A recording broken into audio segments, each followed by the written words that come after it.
Provincial Plebiscite Board of Canvassers of the Province of Basilan, and the City Plebiscite Board of Canvassers of Isabela City, Basilan, and Cotabato City. Whereas, on the basis of the certificate of canvass submitted by the above-mentioned Plebiscite Board of Canvassers, the following votes were garnered. For the ARMM, payag ba kayo na mapagtibayin ang Batas Republika bilang 11054 na kilala din bilang Organic Law for the Bangsamoro Autonomous Region in Muslim Mindanao? The yes vote garnered 1,540,017, 1,540,017 votes. And the no vote garnered 198,750 votes, or 198,750 votes. For the City of Cotabato, the question is, payag ba kayo na isama ang lungsod ng Cotabato sa rehiyong otonomo ng Bangsamoro? The yes vote garnered 36,682 votes, and the no vote garnered 24,994 votes. For the City of Isabela, Basilan, payag ba kayo na isama ang lungsod ng Isabela sa rehiyong otonomo ng Bangsamoro? The yes vote garnered 19,032 votes, and the no vote garnered 24,441 votes. For the province of Basilan, on the question, payag ba kayo na isama ang lungsod ng Isabela, Basilan sa rehiyong otonomo ng Bangsamoro? The yes vote garnered 144,640 votes, and the no vote garnered 8,487 votes. Now therefore, by virtue of the powers vested in it under the Constitution, the Omnibus Election Code, Batas Pambansa bilang 881, Republic Act Number 11054, and other election laws, the Commission on Elections, sitting unbanked as the National Plebiscite Board of Canvassers, hereby proclaims Republic Act Number 11054, otherwise known as the Organic Law for the Bangsamoro Autonomous Region in Muslim Mindanao, as deemed ratified, considering that majority of the votes cast with all the provinces and cities of the present ARMM voting as one geographical area is in favor of the approval of the Organic Law. Second, proclaims that the City of Cotabato shall form part of the Bangsamoro Autonomous Region in Muslim Mindanao, or the BARM, considering that majority of the votes cast in the city is in favor of the city's inclusion. Third, proclaims that the City of Isabela Basilan shall not form part of the Bangsamoro Autonomous Region in Muslim Mindanao, while the majority of the votes cast for the province of Basilan on the question, payag ba kayo na isama ang lungsod ng Isabela Basilan sa rehiyong otonomo na Bangsamoro, is in favor of the inclusion of the Isabela City in the BARM. The majority of the votes cast in Isabela City, however, is not in favor of inclusion. The NPBOC also directs the Supervisory Committee to prepare a report in the form of a resolution on the result of the canvass to the President of the Philippines, the Senate President, the Speaker of the House. The said resolution shall be signed by the Chairman and Commissioners, acting as the National Plebiscite Board of Canvassers. So ordered. Signed, Commissioner Antonio Tico Jr., Commissioner Socorro Inting, Commissioner Marowena Amelia Viguanzon, Commissioner Louis Tito F. Guia, Commissioner Al A. Pareño, and Chairman Sheriff M. Abbas. So this concludes the canvassing of the January 21, 2019 plebiscite in the Bangsamoro region. So, based on this resolution, we will give a copy to the three mentioned offices, the President, Senate President, and Congress. Any other manifestations from the members of the NBank?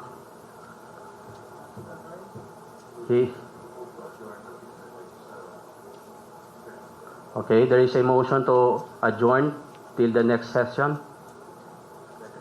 Duly seconded by Compareño. So ordered.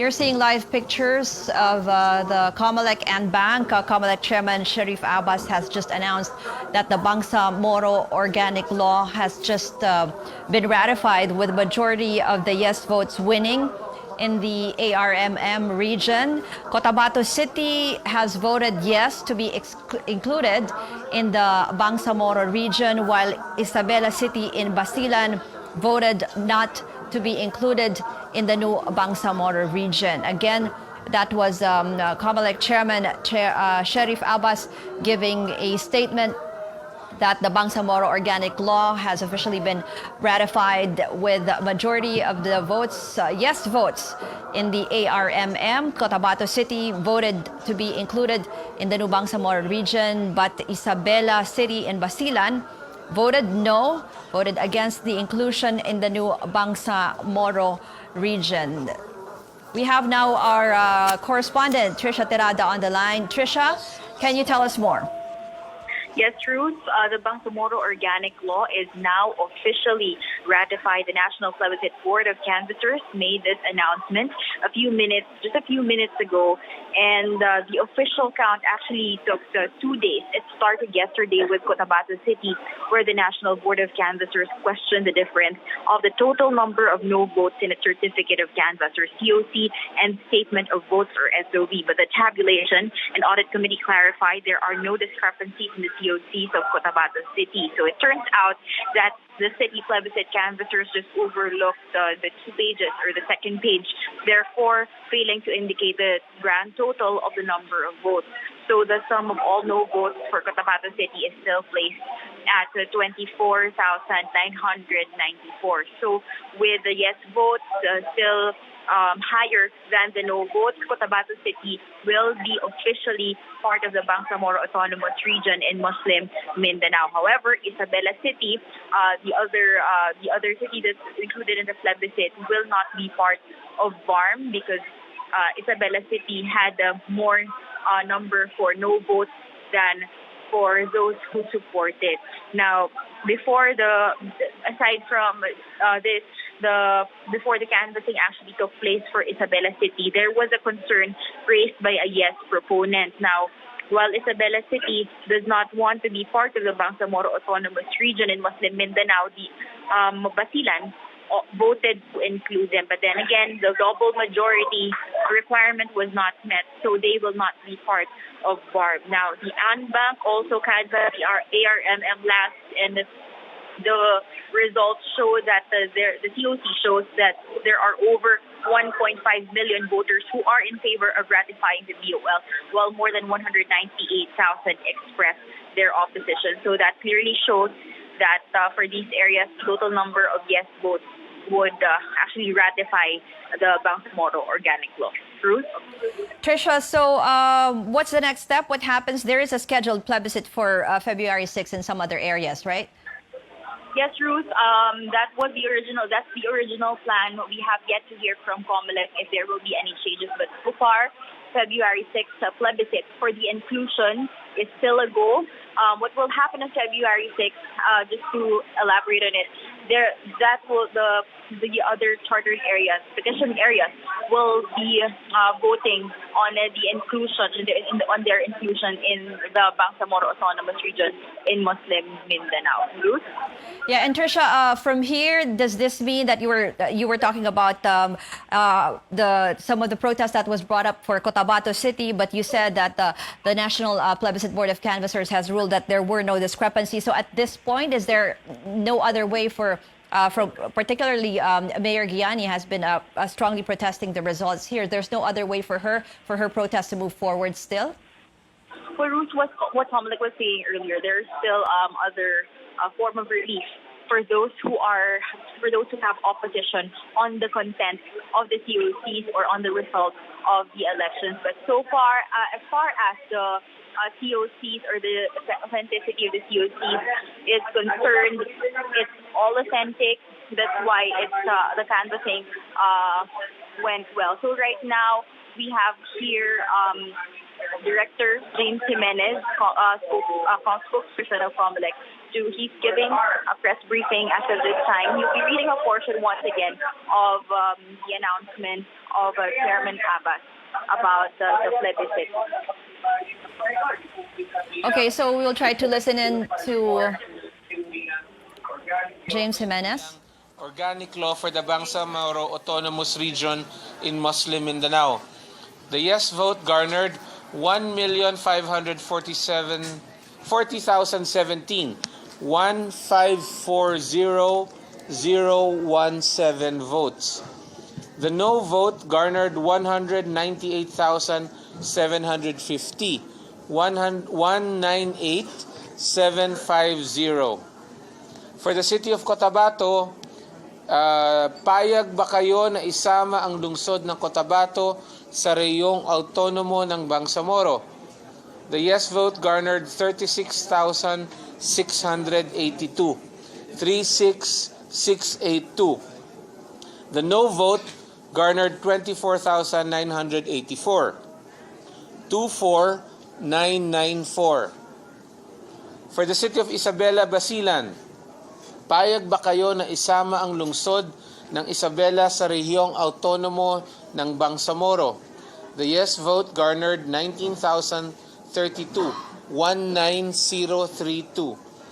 The no vote garnered 22,441, 22,441. For the province of Basilan, on the question, payag ba kayo na isama ang lungsod ng Isabela, Basilan sa reyong autonomo ng Bangsamoro?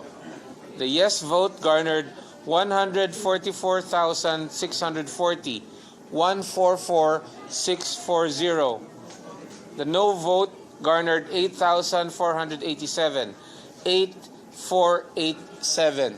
So sabi ng ating chairman doon sa announcement niya kanina, yung Bangsamoro Organic Law is now deemed ratified. Okay? Now deemed ratified. Ang next step natin, gagawa ng report para isubmit sa Presidente, sa Senado, at sa House of Representatives. And then after that, in-adjourn niya na kasi hihintayin naman natin yung susunod na canvassing natin para naman doon sa inclusion, no? Doon sa mga lugar na gustong sumali sa Bangsamoro Autonomous Region. Ulitin ko lang, as of 8:15 earlier, na nag-announce ang Comelec na deemed ratified ang RA 11054 or ang Bangsamoro Organic Law. Okay? Maraming salamat po. Why has to be qualified na deemed ratified? Hindi, yun yung lingwahe. Hindi ba natin? Pero, considered ratified na.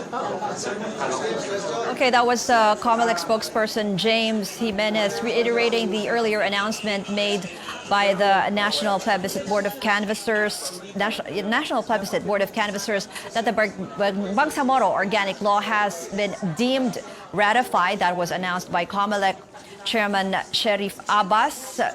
What happens now is that the Comelec will prepare a report to the President as well as to the Senate and to the House of Representatives. The Bangsamoro Organic Law has been deemed ratified after the yes votes won over the no votes. Cotabato City voted in favor of inclusion into the new Bangsamoro Autonomous Region, while the city of Isabela in Basilan voted against the inclusion. Stay tuned to CNN Philippines for more on this breaking news story. Newsroom comes your way at 9 p.m. I'm Ruth Cabal.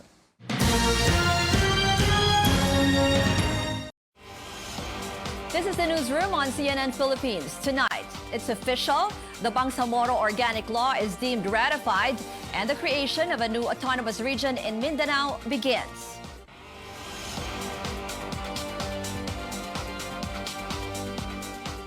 Hello and welcome. I'm Ruth Cabal. Thanks for joining us.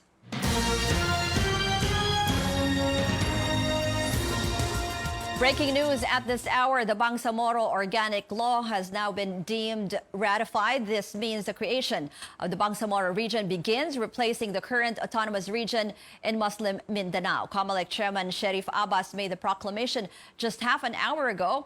We have Trisha Terada joining us live from the Comelec headquarters in Manila. Trisha, can you tell us more about this?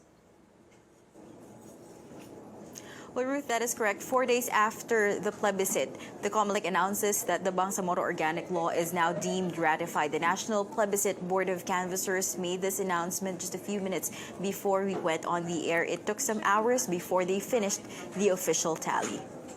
The Commission on Elections, sitting unbanked as the National Plebiscite Board of Canvassers, hereby proclaims Republic Act Number 11054, otherwise known as the Organic Law for the Bangsamoro Autonomous Region in Muslim Mindanao, as deemed ratified, considering that majority of the votes cast with all the provinces and cities of the present ARMM voting as one geographical area is in favor of the approval of the Organic Law.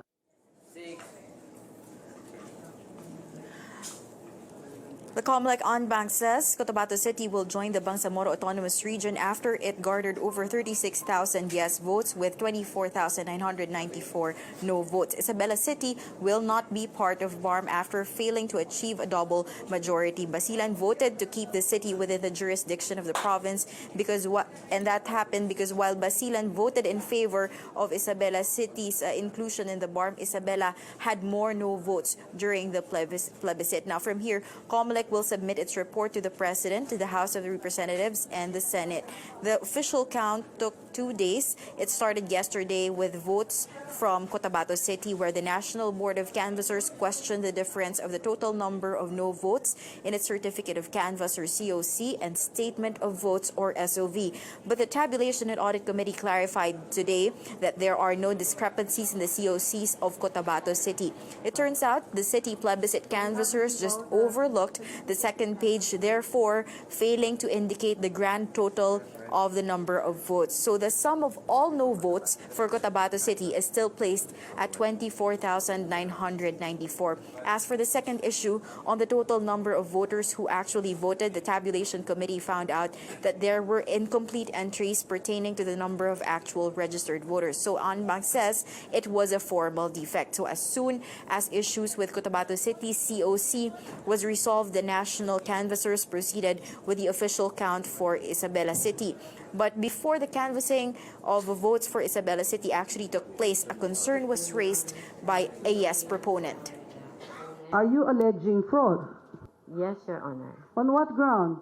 That there are plebiscite returns that would reflect, that showed erasures and have been tampered with. When you allege fraud in the certificate of canvass, on its face, the certificates of canvass, are they genuine on its face?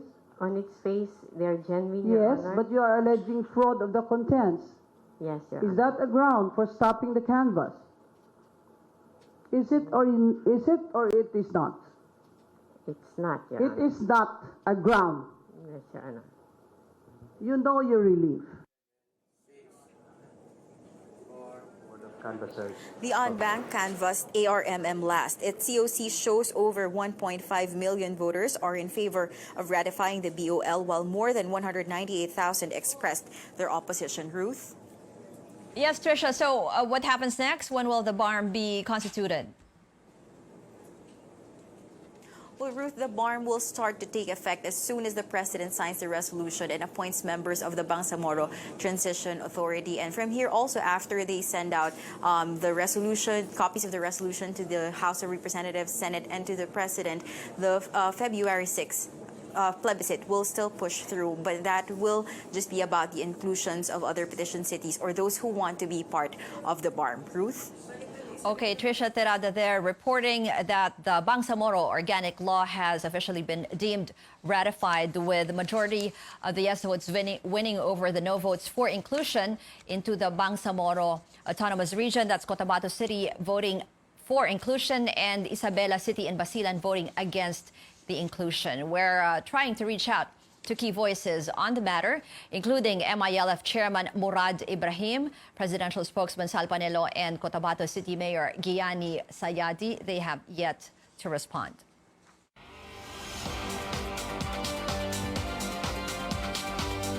Thanks for staying with us here in the newsroom.